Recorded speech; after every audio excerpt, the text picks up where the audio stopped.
The top stories tonight in Y News. President Ferdinand Marcos Jr. shares confidence that the United States of America will stay true to its ironclad commitment to the Philippines amid the tensions in the West Philippine Sea. The Department of Justice, or DOJ, plans to study the call of Davao del Norte 1st District Representative Pantaleon Alvarez against PBBM if it needed or if it indeed rises to the level of sedition.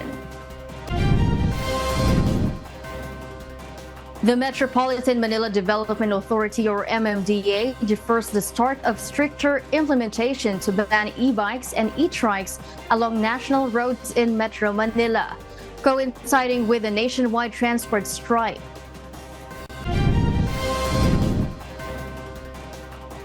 And the situation Eastern significantly worsens in recent days due to the intensifying attacks of Russia following the presidential elections.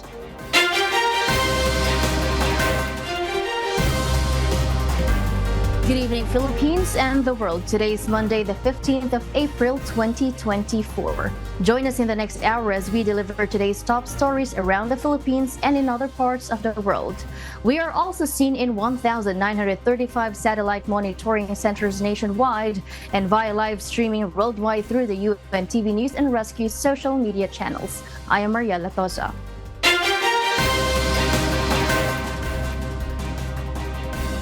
First in the news. President Ferdinand Marcos Jr. believes that the Philippine-U.S. agreement amid tensions in the West Philippine Sea is beyond politics. Meanwhile, the chief executive stated that including Japan in annual Balikatan exercises is a good move. Rosalie Cos will tell us the details.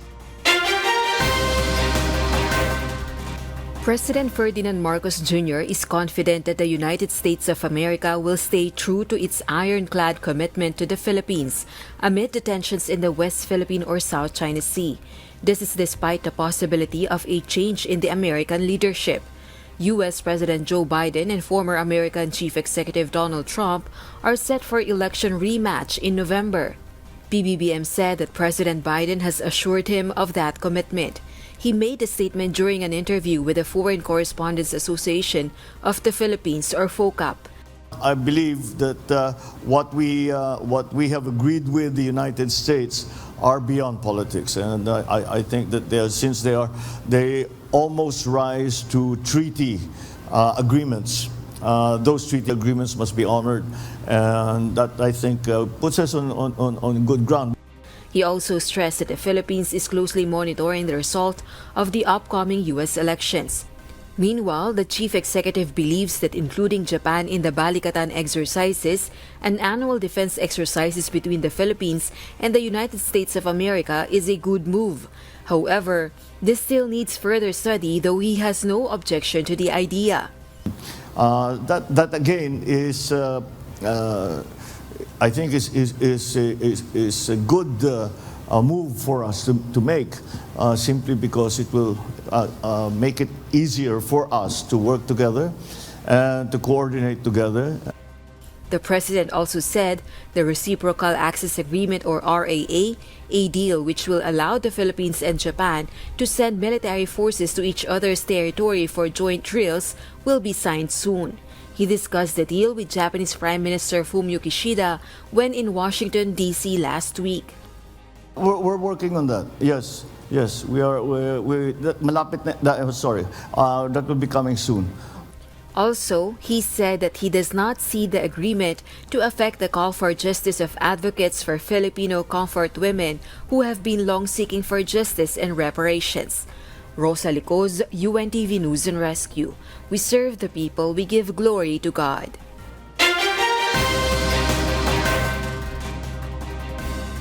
Chief of Staff of the Armed Forces of the Philippines, General Romeo Brawner Jr., underscored the continued full support of the Philippine military to President Ferdinand Marcos Jr. This comes after Davao del Norte Representative Pantaleon Alvarez called on the AFP to withdraw its support for PBBM in order to maintain peace and stability in the country. Alvarez is known to be an ally of former President Rodrigo Duterte. that the AFP remains to be a professional organization. Very clear po yung mandate namin. We will protect the Constitution and we will follow the duly constituted authorities. In other words, we will follow the chain of command. The Department of Justice, or DOJ, is studying the call of Davao del Norte 1st District Representative Pantaleon Alvarez, urging particularly for the military to withdraw support for President Ferdinand Marcos Jr. to force him to step down. However, DOJ spokesperson Assistant Secretary Miko Clavano said they have to examine the full extent or context of Alvarez's statement to determine if it indeed rises to the level of sedition. The DOJ's statement is after a Solon urged them to file a sedition complaint against Alvarez, who is a known Duterte ally. A lawmaker believes that the controversial gentleman's agreement made by former President Rodrigo Duterte with China no longer needs to be investigated in the Senate. Senator Robin Padilla says President Ferdinand Marcos Jr. and Duterte should discuss the matter in private. The senator suggests that the president can summon his predecessor to talk about the issue and come up with a joint statement. Siguro ako lang po, hindi lahat ng bagay naman kasi kailangan natin ipaalam pa sa taong bayan, lalo na itong national security na to. Ang linaw po na nung panahon ni Pangulong Rodrigo Roa Duterte, hindi naman tayo nagkaroon ng ganitong klaseng escalation. Ngayon lang kasi ito medyo lumaki na lumaki. Kaya sana kung mag-uusap si Presidente Bongbong Marcos at si Presidente Duterte, mag-usap na lang sila ng private. Hindi na kailangan idaan sa hearing at malaman pa ng China kung ano yung pinag-uusapan natin. However, Senate Deputy Minority Leader Risa Ontiveros maintains there is a need for the Senate to investigate the agreement. This, as the opposition lawmaker says that the Duterte's presidency made the Philippines look like a Chinese puppet. Ontiveros earlier filed a resolution seeking a Senate inquiry into the gentleman's agreement, which she described as treasonous. Duterte and his men all have conflicting claims. Ang gulo nilang lahat. Parang gobyerno niya nung siya ay pinuno. Tigilan na rin ni Duterte ang pagsasabi na mas maayos ang West Philippine Sea nung panahon niya. It was during his administration that China passed the disastrous fishing ban against Filipino fisherfolk. It was his presidency that made the Philippines look like a Chinese puppet in the eyes of the international community. Huwag na niyang ipagtanggol ang best friend niya. President Ferdinand Marcos Jr. refuses to talk about his family's ill-gotten wealth. He said he is leaving the issue to the lawmakers since he has not looked at it in many years.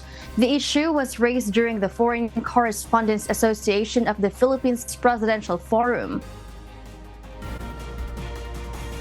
It's hard for me to answer. I really haven't looked at it in years. And I would advise you to talk to the lawyers that are handling it because I'm not being specious or anything like that.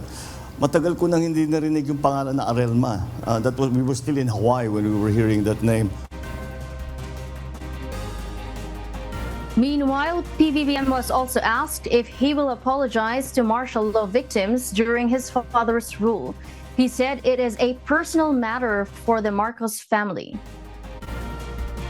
I don't think it is a duty for a president to be involved. That is a personal matter for the Marcos family. But you are a member of the Marcos family. Definitely, but it's more my role as president is more important right now than my role as a member of the Marcos family. So I take that's my first priority.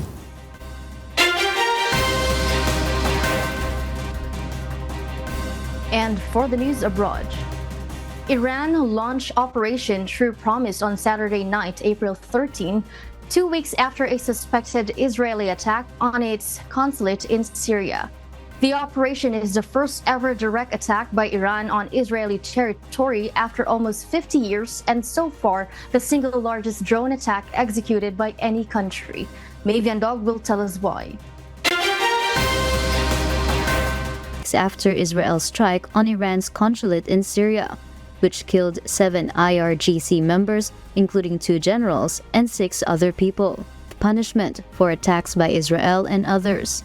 Iran also appeared to be exercising a degree of strategic patience after the assassination of top IRGC commander in Syria, Razi Mousavi, back in late December. According to IRGC Commander-in-Chief Hossein Salami, the success of the attack exceeded their expectations, disclosing that the projectiles only targeted military sites, including the Nevatim airbase, believed to be where the Israeli attack on the consulate in Syria originated from. On the economic front, the Mavian Dog, UNTV News and Rescue. We serve the people, we give glory to God.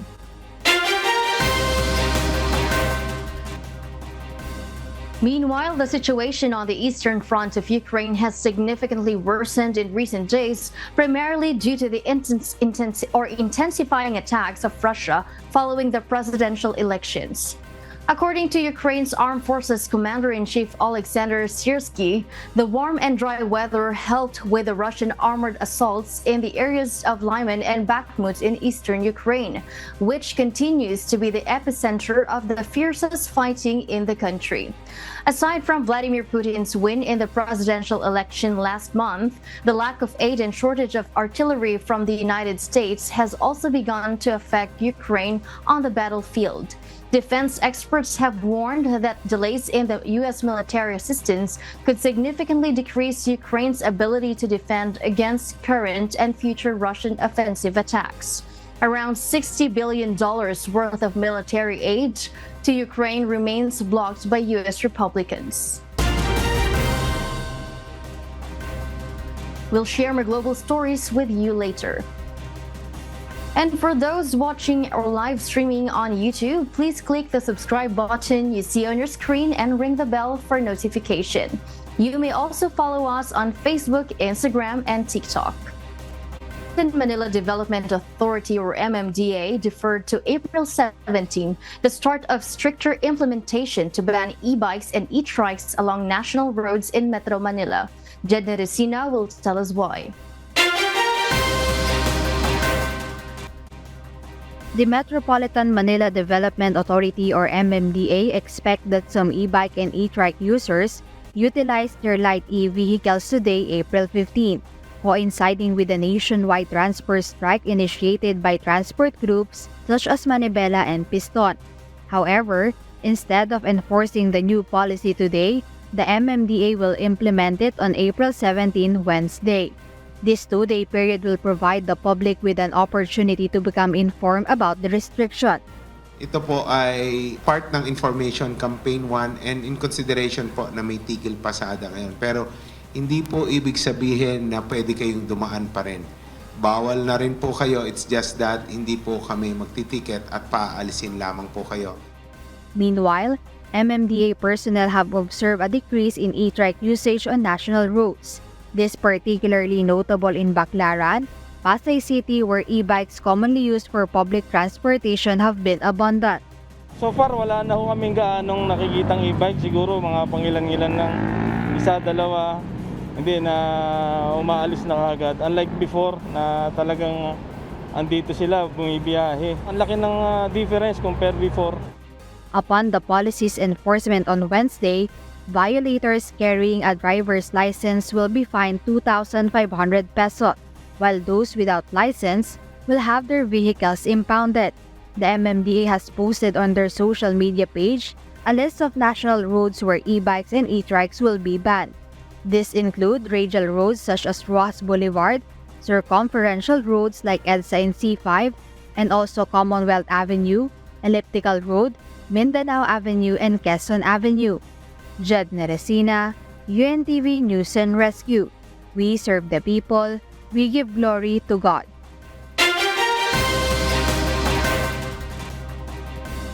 Early this morning, April 15, members of the Piston and Manibela groups began to assemble along Up Avenue in Quezon City. By around 3 in the afternoon, they proceeded to Menjola to conduct a vigil. However, as they reached East Avenue toward the corner of the Land Transportation Franchising and Regulatory Board, or LTFRB, the caravan's pace slowed down. Upon nearing the LTFRB vicinity, they disembarked from the jeepneys and proceeded to march towards the LTFRB office. As a result, vehicular movement halted, causing our fellow citizens to endure traffic or hours of traffic. Those waiting for jeepneys and buses found themselves stranded due to the rally obstructing the roads. The drivers held a program in front of the LTFRB office, voicing their grievances against the Public Utility Vehicle Modernization Program. Before 7 in the evening, they departed for Menjola in Manila to continue their vigil. Today, April 15, marks the final day for filing and payment of the annual income tax return. The Bureau of Internal Revenue, or BIR, has emphasized that those who fail to meet today's deadline for filing their ITR will face penalties including a surcharge, interest, and compromise penalty. The surcharge, amounting to 25% of the tax due on the ITR, will be imposed along with an interest rate of 12% per annum or 1% per month. Merong surcharge and interest kapag hindi umabot today. Kaya naman we always remind them. Ang surcharge is 25%, interest of 12%. Malaki-laki din. Per annum naman yun.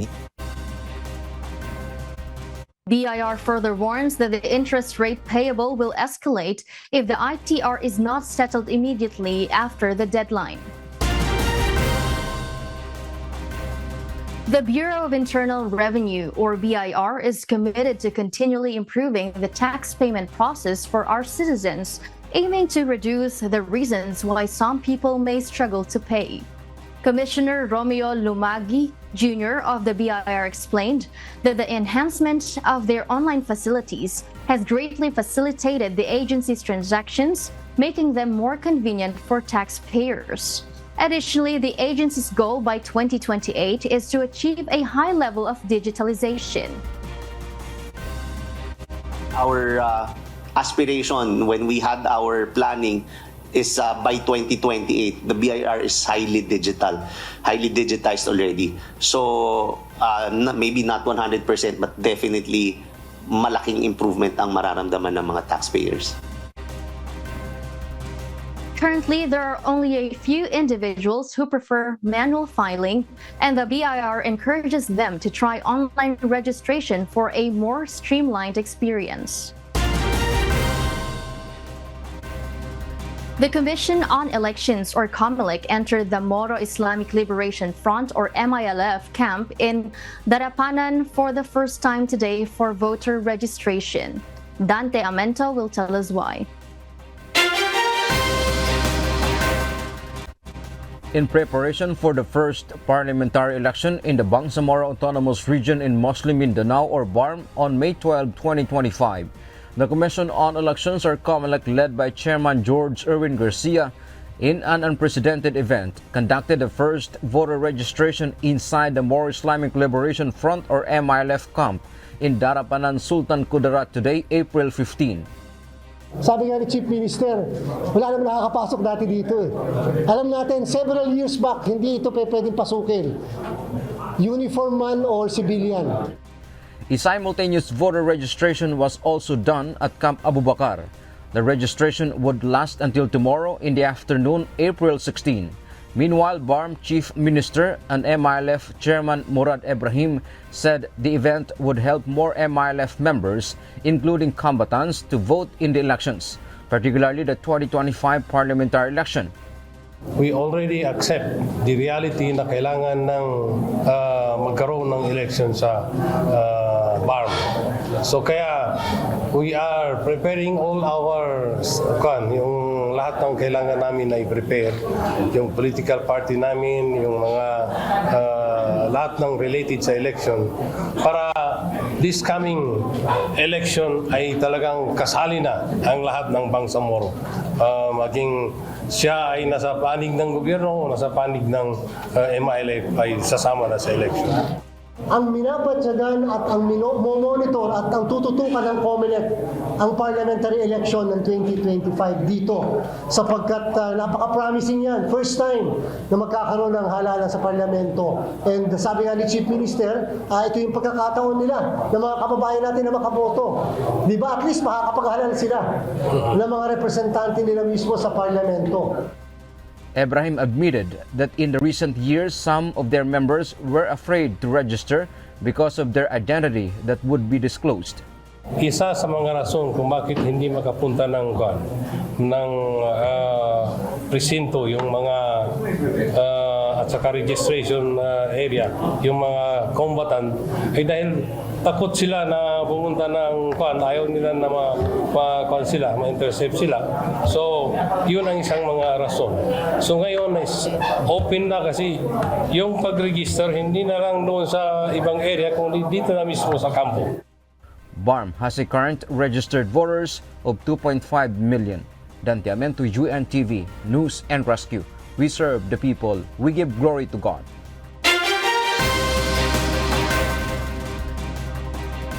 And in other global news, while the West Midlands outbreak initially spurred cases increases, this week's data revealed London as having the highest number of new confirmed cases, with smaller clusters persisting in the East Midlands and North West. Maven Carrizo will tell us why. London now leads West Midlands in measles cases, sparking concerns about a potential hotspot.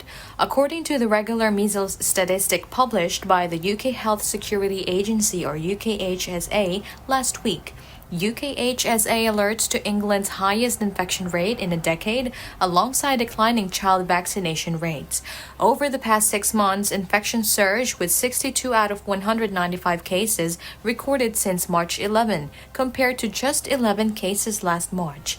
To avert a significant outbreak, at least 95% of the population must receive MMR vaccination, yet millions of children under 16 lack full protection. The UKHSA cautions families traveling abroad to confirm their children's vaccination status, as there are mounting worries that unvaccinated travelers might reintroduce the disease to the UK, given vaccination rates as low as 54% in some London areas. Measles, extremely contagious, typically begins with cold symptoms like fever, followed by a rash days later. Complications can include meningitis and blindness, especially risky for pregnant women. Meanwhile, weekly epidemiological updates will persist.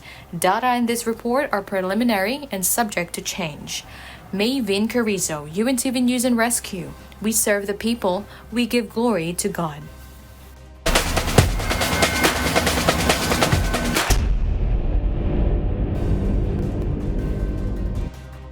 In a historic showdown against the Judiciary Justice Service, the BFP Lady Firefighters emerged victorious for the first time in the continuation of the UNTV Volleyball League Season 2 held at Paco Arena in Manila yesterday, April 14.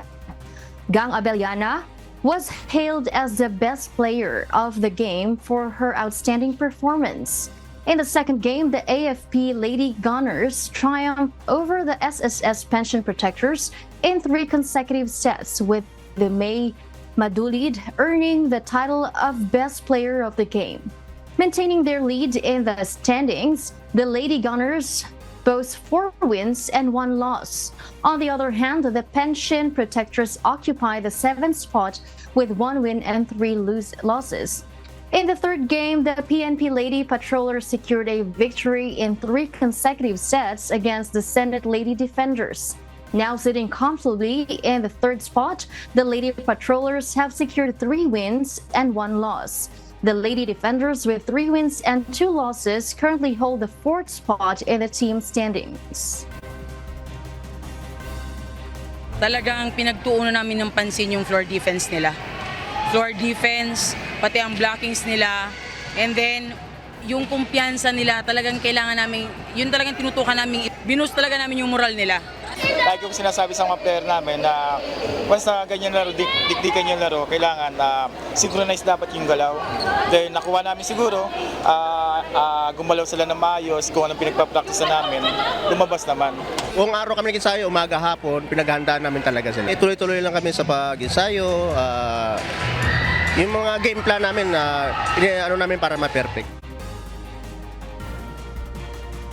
Meanwhile, brace yourselves for the upcoming clash in the League of Public Servants in Win in Sports, Win for Charity.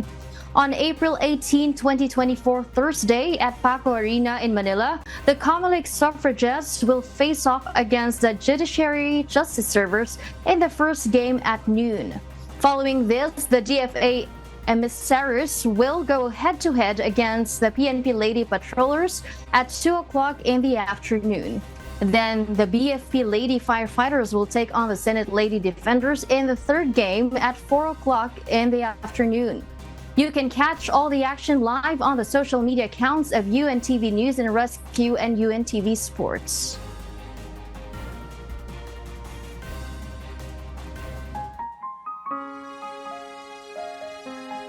And before we close, we will leave you with a word giving glory to God.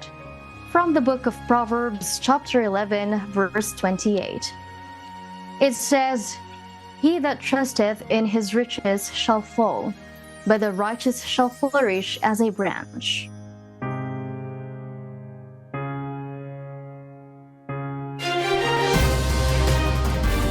And those are the reasons behind the news, April 15, 2024. Reasons we deliver to you as they unfold. And because we need to know, we will always ask why. I am Maria Latoza, live from Australia. We serve the people, we give glory to God.